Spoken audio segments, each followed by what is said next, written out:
T'es sérieux, Jean-Michel Roland, là? C'est quoi ce clic? On dirait mon four micro-ondes.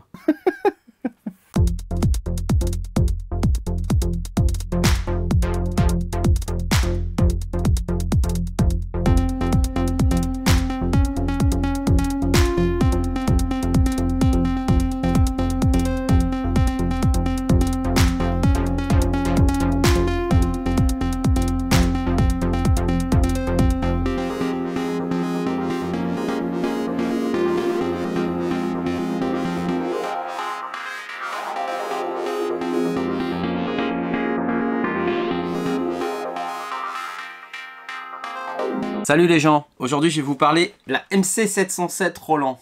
C'est ça. Mais d'abord, j'ai un truc hyper important à faire. C'est parti.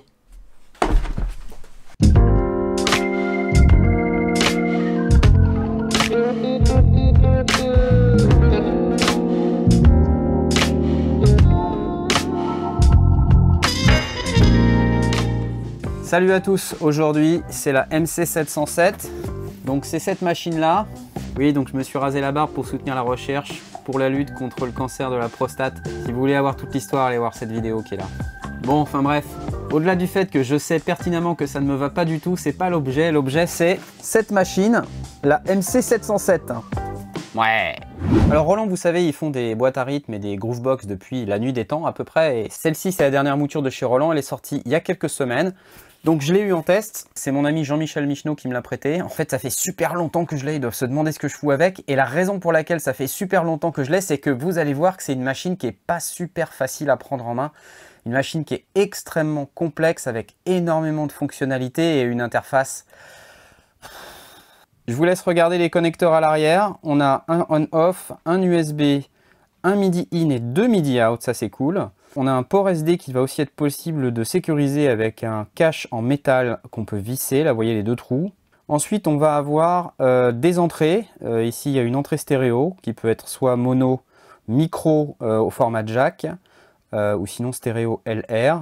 Alors, vous pouvez, avec le petit sélecteur qui est là, basculer en ligne ou en micro, comme vous pouvez voir. Ensuite, vous avez des send, donc un départ auxiliaire stéréo, un return, et ça va vous permettre d'insérer dans la chaîne du son une pédale, un effet externe en stéréo, ce qui est plutôt bien.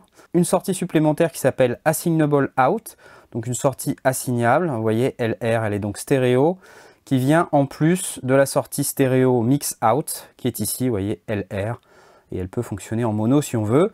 On a aussi une sortie casque et un port Kensington pour sécuriser la machine, si jamais vous êtes en concert à l'extérieur.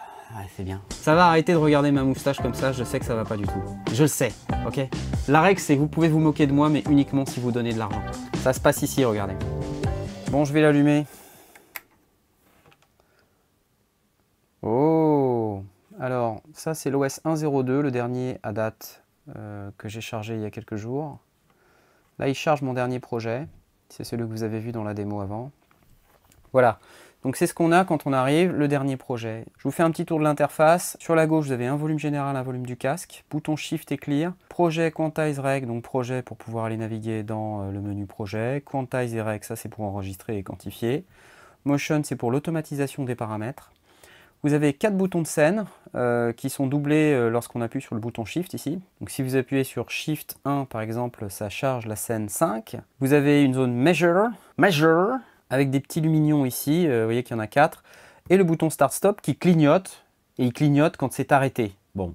La zone centrale ici, vous avez des boutons assignables, mais ils portent déjà des noms, Filter, Mode et FX. Des faders de volume, ça c'est très simple. Des boutons de sélection, voilà, pratique pour aller d'une piste à l'autre. Il y a 8 pistes. Des boutons qui permettent de faire du step sequencing, donc ça c'est plutôt sympa, ça permet d'aller entrer des steps de manière rapide. Et puis vous avez cette banque de 2 par 8 pads ici qui est pratique pour pouvoir entrer des notes. Si je fais un zoom sur ce qui se passe par ici à droite, vous avez Mute, Clip Note, Chord, Scatter, donc Mute pour pouvoir muter les pistes. Donc là si je lance mon projet, je peux ici muter mes pistes progressivement. Ok. Ici j'ai une zone qui me permet de lancer des clips, je vous expliquerai un petit peu plus tard comment ça marche. Quand on est en mode note, on peut entrer des notes. Et puis on peut changer d'octave avec les deux boutons là, Oct-, Oct+, Oct-. Et puis sinon on peut avoir, en fonction de la piste sur laquelle on est, si c'est une piste drum, on peut avoir des drums.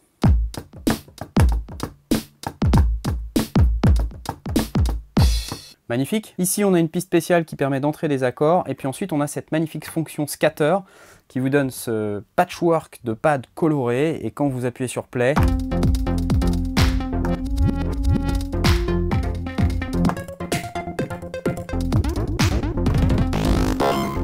vous avez un tas d'effets comme ça que vous pouvez paramétrer dans l'interface. Là, dans cette zone ici, on va retrouver les effets, une reverb, un delay et un effet dit multi, qui va être composé d'un compresseur, d'un égaliseur et puis d'un tas d'autres types d'effets, qu'on peut allumer ou éteindre à foison. On peut allumer séparément la reverb, le delay, le multi, donc ça, c'est pas un problème. Et puis vous avez un paramètre qui est directement assignable et la profondeur d'effet que vous pouvez régler. Plus vous tournez à droite, plus il y a d'effets. Cet écran, dont on parlera un peu plus tard, 4 boutons C1 à C4, et puis là, des boutons de sélection qui vont nous permettre d'aller dans différentes parties du menu. Pour chaque bouton, une fonction, et puis en dessous de chaque bouton, il y a un Edit là, et ce petit Edit, tout ce qui est écrit en gris là sur l'interface, on peut y accéder à l'aide du bouton Shift qui est ici, et en appuyant par exemple, pour aller dans Sound Edit, j'appuie sur Shift, puis sur Sound, et je me retrouve dans ce menu, vous voyez qu'il y a le menu d'édition du son, pour pouvoir paramétrer son son de synthé. Et puis en dessous, vous avez cette grosse molette qui sert, ça se déplace un peu partout, vous voyez. Voilà. Et puis vous avez ces flèches qui vous permettent de vous déplacer à gauche, droite, en haut, en bas, dans l'interface. Parlons-en de cette interface. Alors qu'est-ce que c'est que ce truc? Vous avez la représentation sur cet écran d'un projet. Et un projet, il est composé de pistes et de clips. Donc un projet, évidemment, c'est 8 pistes, avec jusqu'à 16 scènes. Et dans chaque scène, vous pouvez avoir par piste un clip. C'est un peu le même sens que sur Ableton Live, par exemple. Si vous êtes habitué à Ableton Live, c'est à peu près la même chose. Vous avez une phrase qui est enregistrée dans ce clip et vous positionnez ce clip à l'intérieur d'une piste et une ligne va correspondre à une scène. Et ces scènes, on va pouvoir les appeler avec des boutons qui sont là. Vous voyez, 1 à 4, plus via Shift, 5 à 8. Et là, vous vous dites, bah, ok, mais j'ai 16 scènes, alors comment je fais pour appeler les scènes 9 à 16? C'est une excellente question. Je vous remercie de l'avoir posée. Alors, on va tout de suite se mettre dans le bain, on va créer un nouveau projet. Pour ça, je vais aller dans Projet, et puis je vais faire New. Et c'est là que ça commence. Vous allez vous dire, tiens, il y a 6 menus et 4 boutons. Lequel prends-je?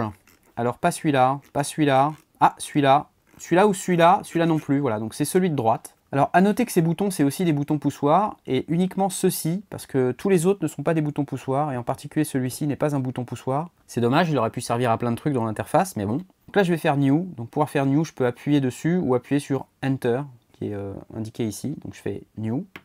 Là, il me propose de sauver mon projet. Je ne vais pas le sauver. OK. Processing. Donc là, il va me créer un projet de base, et puis je vais pouvoir faire quelque chose. Voilà, ça c'est fait. J'ai mon projet vide avec mes 8 pistes. Vous voyez, je peux naviguer sur les pistes. Si je monte, je sélectionne les pistes en entier. Et ensuite, j'ai un menu sur la droite où je vais pouvoir faire des trucs. Attardons-nous, si vous voulez bien, d'abord sur les tracks. Vous avez différents types de pistes. Pour vous montrer, j'ai créé une autre piste. Je vais mettre sur la piste 3, puis je vais faire Create ici. Donc j'appuie sur le bouton. Et là, on voit les types de pistes qui sont à notre disposition. Donc Tone, c'est une piste qui est soit PCM, VA ou Sample Playback. En PCM, c'est de la synthèse à base de forme d'onde. VA, c'est pour Virtual Analog. Ça va simuler un synthétiseur analogique. Et Sample Playback, c'est vous importez vos propres samples et vous pouvez les jouer. Donc ça, c'est la piste Tone. Après, on peut mettre une piste Drum si on veut. Voilà, donc là, ça supporte à la fois le PCM et le Sample Playback. Donc ça veut dire en gros, sur chaque pad, je vais avoir un son différent. Ensuite, Drum plus Comp. Donc ça, c'est quoi? C'est un drum track avec 6 canaux de compression. Donc ça veut dire que sur 6 sons sur cette piste, vous allez pouvoir mettre un compresseur. Donc, si vous avez des éléments de batterie que vous souhaitez compresser, c'est pratique. Vous pouvez en avoir qu'une par projet. Et puis vous avez un looper, donc ça va nous permettre d'enregistrer en mode boucle pour pouvoir superposer des éléments les uns derrière les autres. Ok, et puis ça supporte le time stretch. Donc ça, c'est assez pratique. Donc là, mettons que je veuille faire, je sais pas, une tone track. Donc je fais Enter. Et là, j'ai créé une tone track. Vous voyez, un petit T à côté. Vous voyez que là sur la droite, il y a des trucs qui sont indiqués, donc je peux aller sur chacun des sous-menus. Dans Settings, c'est là qu'on va retrouver des paramètres qui vont être globaux à toute la piste. On peut choisir la couleur, voilà, donc vous voyez ici ça change, on est content. Allez, orange c'est bien. Et puis ensuite, je peux choisir ma sortie. Il y a une sortie assignable et il y a une sortie stéréo. Ce que je trouve un peu dommage, c'est qu'on n'est pas capable de choisir la sortie individuelle, left, right. Ça aurait été pratique et ça nous aurait permis d'avoir des traitements différents sur différents types de pistes par exemple. Alors là, on entre dans le monde de l'interface de la MC707, c'est-à-dire que vous avez ces 4 boutons et puis vous ne savez pas trop comment naviguer à l'intérieur de ce truc. Donc là, si vous allez de cette manière, ça change d'onglet. Si vous allez avec celui-là, ah bah ça change d'onglet aussi. Si vous allez avec celui-là, ça change de ligne. Et si vous allez avec celui-là, ça change le paramètre. Ok, donc il faut juste s'habituer un petit peu. Un égaliseur. Voilà, donc en ligne comme ça, c'est pas forcément très parlant, hein, mais c'est là. Et puis vous avez un réglage MIDI, c'est-à-dire que cette piste, elle va pouvoir envoyer du MIDI à la fois sur le out 1, sur le out 2, puisque vous avez 2 sorties MIDI, et elle va pouvoir envoyer aussi sur l'USB, puisque vous avez cette possibilité. Maintenant, si je descends et que je vais sur une de ces cases là, bah, je peux directement créer un clip. Donc pour créer un clip, j'appuie sur le bouton. Voilà, ça y est, j'ai créé un clip. Le truc intéressant, c'est que je peux aller sur le menu Sound, et puis vous voyez que j'ai ce menu qui s'appelle Preset, Project ou Wavefile. Donc si je vais dans Preset, par exemple, il me propose cette interface pour aller choisir des sons, et puis je peux directement aller les préécouter.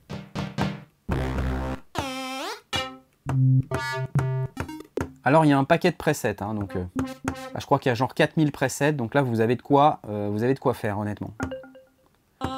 Et ce qu'il y a de bien, c'est qu'ils sont classés, vous voyez, par catégorie. Donc là, vous avez les basses, les pads, les polykeys, etc. C'est plutôt sympa. C'est intéressant. Donc, scat, qu'est-ce que c'est que ça?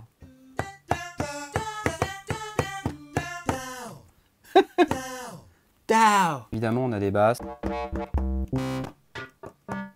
Mais sinon, on peut avoir aussi des synthétiseurs polyphoniques.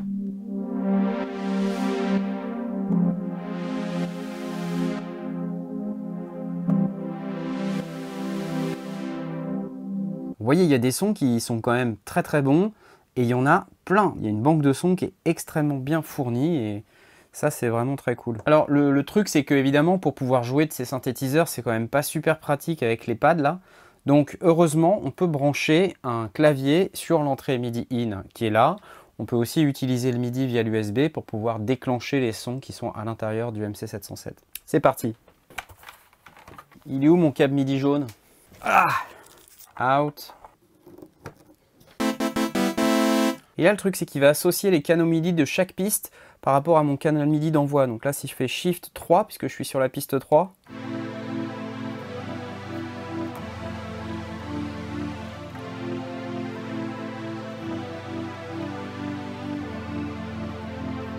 ça, c'est chouette. Évidemment, on peut mixer les deux, hein.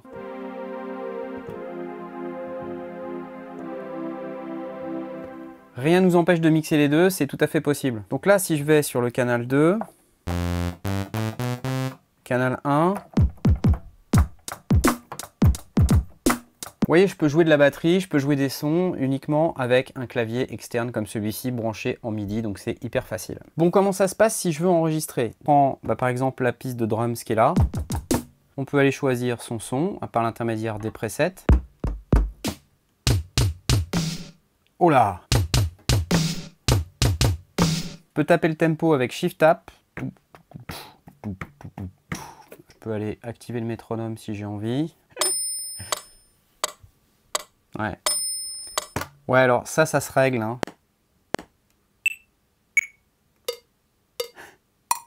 2, 3, 4. 1, 2, 3, 4. 1, 2, 3, 4. 1, 2, 3, 4. Je vais le laisser en mode micro-ondes, c'est rigolo. Au passage, vous voyez que dans ce menu, il y a énormément de choses, hein, donc vous pouvez aller configurer des tas de trucs. Vous voyez, je me suis encore fait avoir avec les boutons. Ah là là là là. Ah! Ah! Ça serait bien qu'on puisse naviguer avec ce gros bouton, par exemple. Au lieu de ça, je viens de changer le tempo. Bon, vous voyez, il y a un tas de réglages ici que vous pouvez voir. Je vous laisse découvrir. Je ne vais pas rentrer dans le détail de chacun parce que sinon la vidéo va faire 12 heures. Vous avez des réglages MIDI qui s'appliquent à tout le système. Par exemple la synchro, recevoir du start-stop, avoir des canaux par piste. Alors mettons que je vais enregistrer ce que j'ai joué tout à l'heure. Par défaut on a des patterns de 16 pas mais on peut aller jusqu'à 128 pas. Alors le truc c'est que vous avez que 4 petites diodes par 16 pas. Donc c'est à dire que quand vous créez des patterns à 128 pas, voilà. Je vais me mettre en mode quantize et en mode record.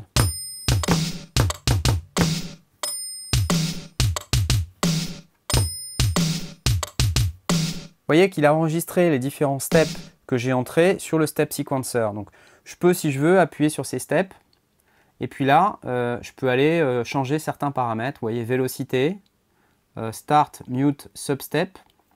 Alors si je vais à droite, j'ai aussi un autre paramètre ici qui s'appelle end. Je peux aller entrer du charlet si j'ai envie.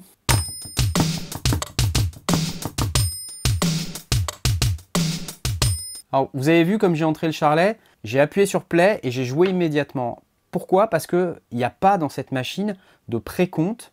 Et ça, c'est un manque, hein, vraiment. Mais j'aurais aimé avoir un bouton repeat pour pouvoir juste appuyer et puis avec la pression sur le pad, pouvoir mettre la vélocité dont j'ai besoin. Un truc intéressant avec la MC707, c'est que vous pouvez avoir des clips de certaines longueurs et d'autres longueurs. Donc par exemple, je peux très bien avoir sur la piste 1 un clip de 16 mesures, sur la piste 2 un clip de 32 mesures ou de 30 mesures, de manière à créer un truc un peu polymétrique, quoi. Donc pour ça, on peut aller sur Clip Edit en appuyant sur Shift Edit. Et puis là, vous voyez, on peut régler ce qu'on appelle la Step Length. Donc si je me mets sur 14, bah là, je vais avoir un clip qui va faire 14 steps.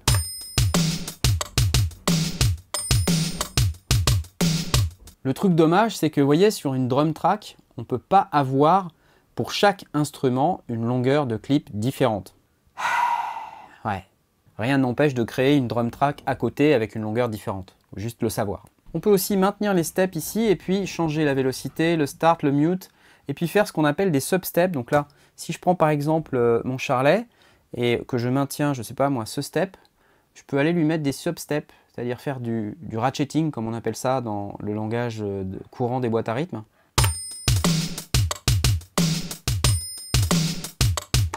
Alors je peux faire du flamme aussi, vous voyez, un réglage flamme. Voilà, c'est pas Capitaine Flamme, ça n'a rien à voir. Vous voyez, jusqu'à 4, ça commence à faire beaucoup. 3.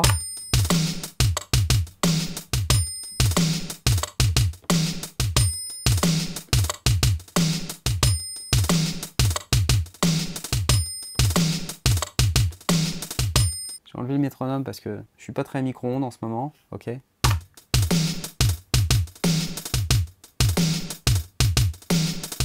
On peut aussi ensuite régler le shuffle par clip. Alors ça c'est intéressant parce que ça peut permettre de faire des grooves différents par clip. L'inconvénient de l'avantage c'est que du coup j'ai pas trouvé l'endroit où on faisait du shuffle de manière globale parce que ça évite d'avoir à se taper tout le truc de cette manière. Ah là là là là là là là là. Je peux sortir du mode record. Là je vais aller chercher un preset. Donc je vais aller sur preset. Je vais aller prendre un pad. Je sais pas, je vais... Celui-là il me plaît bien. Enter. On peut changer d'octave. J'aime bien la fonction chord qui est ici. Donc pour pouvoir éditer les accords, on peut aller sur Shift Chord. Vous voyez, on entre en mode édition. Puis là, on peut aller mettre les notes de chaque accord. Alors c'est...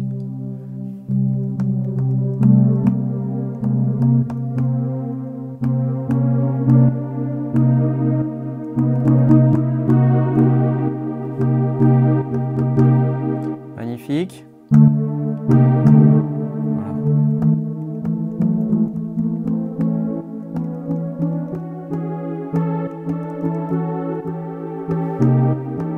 C'est chouette de pouvoir faire des accords, mais vous voyez là le problème c'est qu'il n'y a rien qui nous aide à vraiment créer une progression d'accords. C'est un peu dommage. J'aurais bien aimé sur ce menu qu'on ait des progressions qui soient déjà préprogrammées, qui puissent nous donner des idées, qui nous inspirent. Voilà, bon.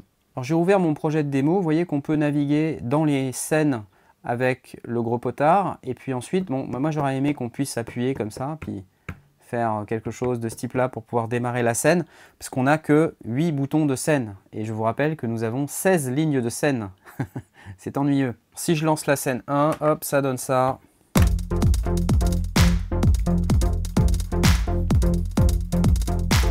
C'est parti, hop.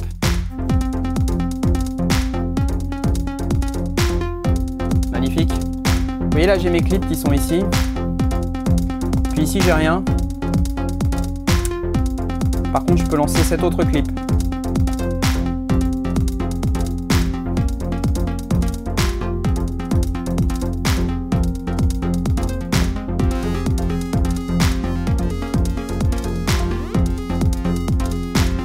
Puis je peux descendre de cette manière là, vous voyez, ça descend sur l'écran.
Alors si je veux, je peux utiliser un microphone et je peux régler le niveau d'entrée du microphone ici. Je peux choisir d'utiliser l'entrée mono ou stéréo. Un truc intéressant aussi, c'est que je peux lui dire que je veux resampler ce qui est joué par la MC707. Donc là, par exemple, si je fais Rec Source PC, donc là, je peux enregistrer depuis le PC, donc ça, c'est très très intéressant. Track 1 à track 8, je peux aussi enregistrer le mix out.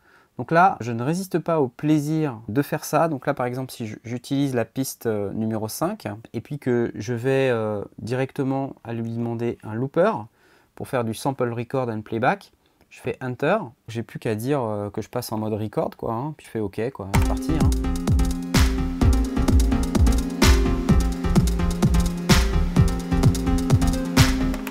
J'écoute.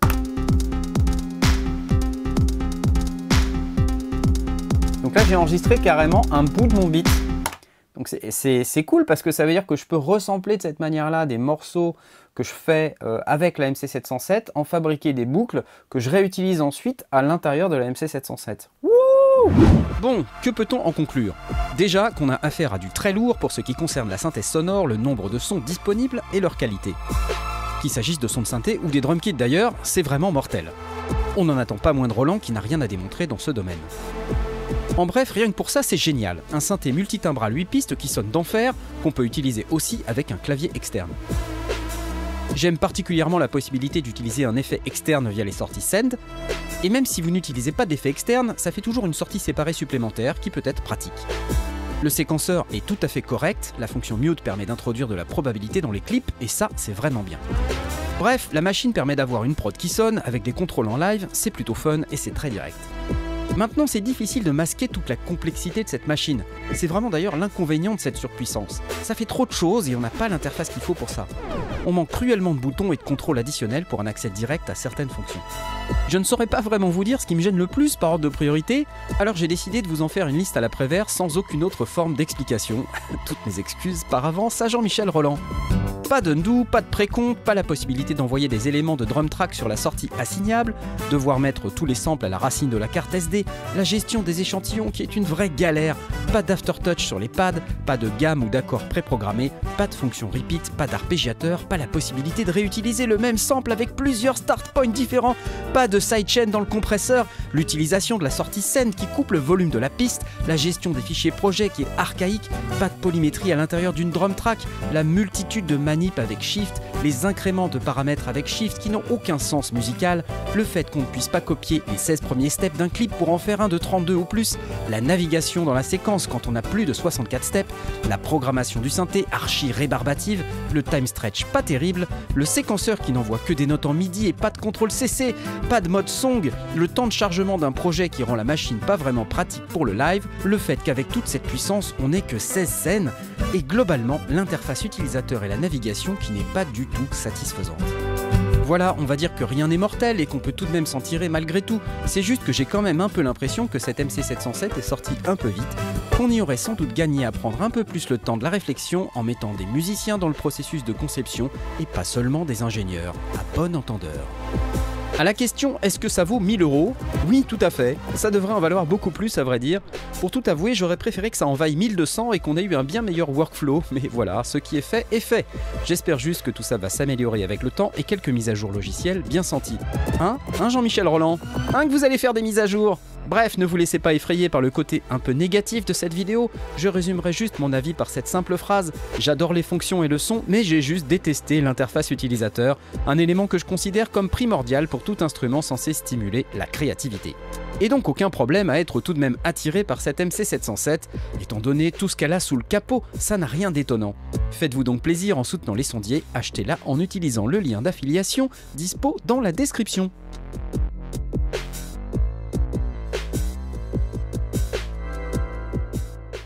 Bon, je vous retrouve dans l'émission tous les lundis à 20h30. N'oubliez pas, la recherche pour la lutte contre le cancer de la prostate, c'est hyper important. J'ai pas fait les choses à moitié, je peux vous dire. Je regrette un peu. Ouais. Je sais pas, j'ai l'impression d'habiter à Varsovie. C'est bizarre. Allez, bye.